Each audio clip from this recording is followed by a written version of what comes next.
என் புருஷனுக்கும் அவர் தம்பிக்கும் சந்தேகமே வராம நம்ம ஜாலியா சந்தோஷமா இருக்க முடியும். பாய். இவனுக்கு வேற வேலையும் இல்ல, இவங்க அண்ணனுக்கு மேட்டரும் இல்ல. இவனும் இவனோட சிஐடி இன்வெஸ்டிகேஷனும்.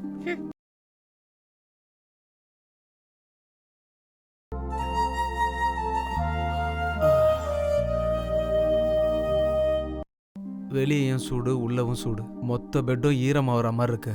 ஏசியை ரிப்பேர் பண்ணியிருந்தா சந்தோஷமா ஏசிலேயே பண்ணியிருந்துருக்கலாம்ல. அப்படின்னா நம்ம சந்திக்கிறது இதுவே கடைசியா இருக்கும். பனிக்காலத்துல கிரேசர் ரிப்பேரு, மழை காலத்துல ஹீட்டர் ரிப்பேரு, இப்ப வெயில் காலத்துல ஏசி ரிப்பேரு. இந்த மாதிரி வருஷம் முழுக்க என் புருஷனுக்கும் அவர் தம்பிக்கும் சந்தேகமே வராம நம்ம ஜாலியா சந்தோஷமா இருக்க முடியும். உனக்கு எல்லா வேலையும் தெரிஞ்சிருக்கிறது உன்னோட டேலண்ட், அது என்னோட லக்கு. முத 2 நாள், அப்புறம் 2 நாள், அதுக்கப்புறம் இன்னும் 2 நாள்ல இதே மாதிரி நம்ம போஸ்ட்போன் பண்ணிக்கிட்டு நம்ம ஹாப்பியா இருக்கலாம். ரொம்ப புத்திசாலியா இருக்கியே நீ.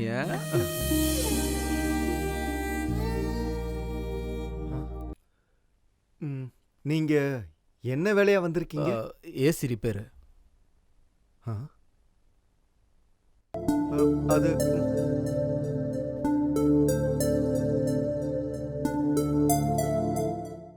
நீங்க யோசிக்கிறத பார்த்தாலே சொல்றதுக்கு ஏதோ இருக்குன்னு தோணுது. ஹாய் கீதா.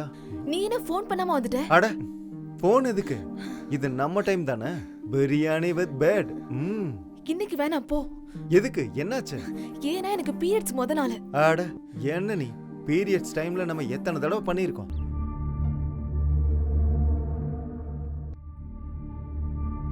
ஏசி ரிப்பேர் பண்ணியாச்சா? வந்து பார்த்தாரு, அவரு ரொம்ப பிஸியா இருக்காராம், நாளைக்கு வந்து செய்யறாராம்.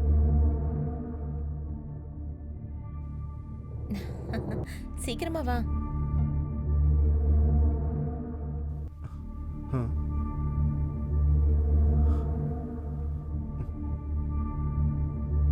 நீ வைஃபை மாதிரி ஆயிட்டியடா.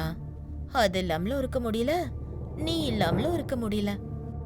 ஹே நிறுத்து. ஹே நிறுத்துன்னு சொல்றேன்ல. ஹே போதும், நிறுத்த மாட்டியா? போதும்னு சொல்றேன்ல, ஏன் இவ்ளோ அவசரப்படுற? ஐயோ போதும், சொன்னா கேளு. எதுக்கு நீ இவ்ளோ மூடா இருக்க? என்னாச்சு இன்னைக்கு உனக்கு?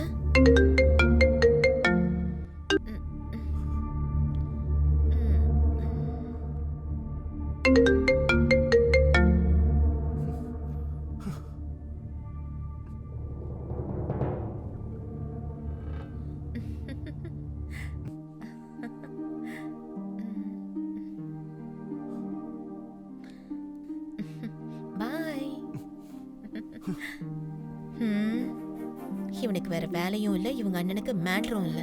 இவனும் இவனோட சிஐடி இன்வெஸ்டிகேஷனும்.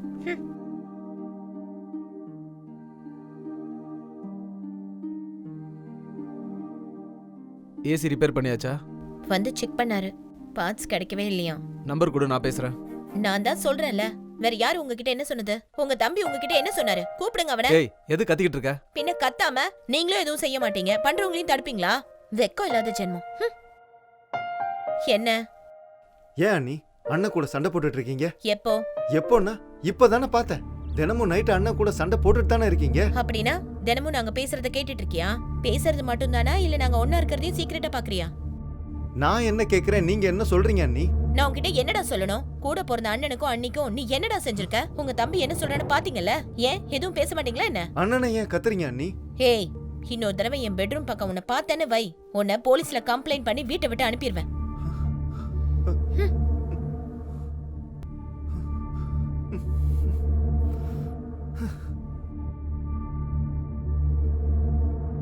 உங்க தம்பி என்ன சொல்றான்னு பாத்தீங்கல்ல? ஏன் எதுவும் பேச மாட்டீங்களா என்ன? இன்னொரு தடவை என் பெட்ரூம் பக்கம் உன்னை பார்த்தேன்னு வை, உன்னை போலீஸ்ல கம்ப்ளைண்ட் பண்ணி வீட்டை விட்டு அனுப்பிடுவேன்.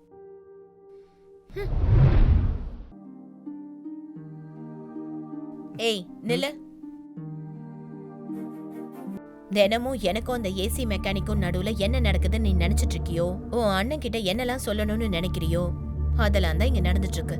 உன் அண்ணனாலையும் எதுவும் முடியாது, நீயும் இந்த வீட்டுக்கு வெறும் தண்ட சோறு. லாவும் செக்ஷனும் பொண்ணுங்களுக்கு தானே சப்போர்ட்டா இருக்கு. அண்ணனும் தம்பியும் என்ன ஒன்னும் பண்ண முடியாது. மூடிக்கிட்டு பேசாம போ. இவனும் இவன் இன்வெஸ்டிகேஷனும்.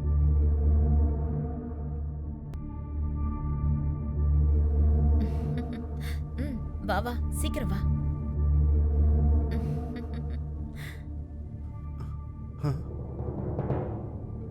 என் கையை எவ்வளவு நேரம் தான் இப்படியே பிடிச்சிட்டு இருப்பேன். அனி அனி உனக்கு என்னடா வேணும்? நான் தான் சொன்னேன்ல, நீ என்ன நினைச்சிட்டு இருக்கியோ உன் அண்ணன் கிட்ட என்ன சொன்னியோ அதுதான் இங்க நடந்துட்டு இருக்கு. அப்புறம் எதுக்கு தேவையில்லாம என்ன டிஸ்டர்ப் பண்ணிட்டு இருக்க? கஷ்டப்படுத்தக்கூடாதுன்னு உன்னை இஷ்டத்துக்கு விட்டா நீ என்னையே ஏமாத்திக்கிட்டு இருக்கியா? எங்க அவன்? ரிப்பேர் பண்ணியாச்சா? சார் பண்ணிக்கிட்டு இருக்கேன் சார். ரிப்பேர் பண்ணிக்கிட்டு இருக்கியா? இரு, உனக்கு எப்படி சொன்னா புரியாது. டேய் நீ வெளில போடா.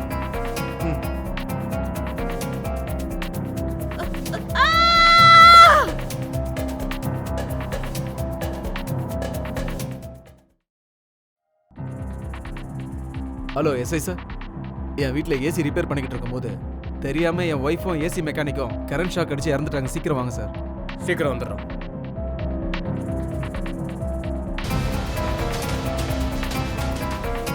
பிரேக்கிங் நியூஸ் பாத்துட்டா மனைவியோட தப்பான உறவை பொறுத்துக்க முடியாம கரண்ட் ஷாக் கொடுத்த கணவன். இதுல ட்விஸ்ட் என்னன்னா மனைவியோட சேர்த்து அவங்களோட காதலனையும் கொன்னுட்டு போலீஸ் ஸ்டேஷன்ல சரணடைஞ்சிட்டாரு.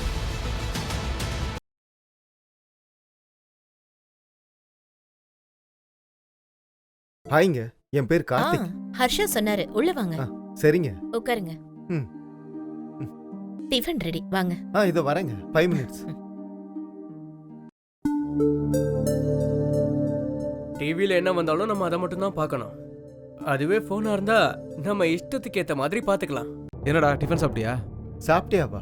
ஃபுல் கட்டு கட்டிட்டேன். நல்லா இருந்துச்சா? உன் வைஃப் ரொம்ப டேஸ்டா பண்ணியிருந்தாங்கடா. ஃபுட் விஷயத்துல நீ ரொம்ப லக்கிடா. நான்வெஜ் கூட அவ ரொம்ப நல்லா பண்ணுவாடா. உனக்கு பிடிச்சத பண்ண சொல்லு, பண்ணி கொடுப்பா. ஆல்ரெடி சிக்கனை செலக்ட் பண்ணிட்டேன்டா. சாப்பிட தான் வெயிட் பண்ணிட்டு இருக்கேன். ஓஹோ, நல்லா தான் பாத்துக்கறா. அப்ப நான் அப்புறமா கால் பண்றேன், சரியா? சரிடா. ம். ஃபுட் விஷயத்துல மட்டும் இல்லடா, நீ உன் வைஃப் கூட பெட் விஷயத்துலயும் செம லக்கிடா.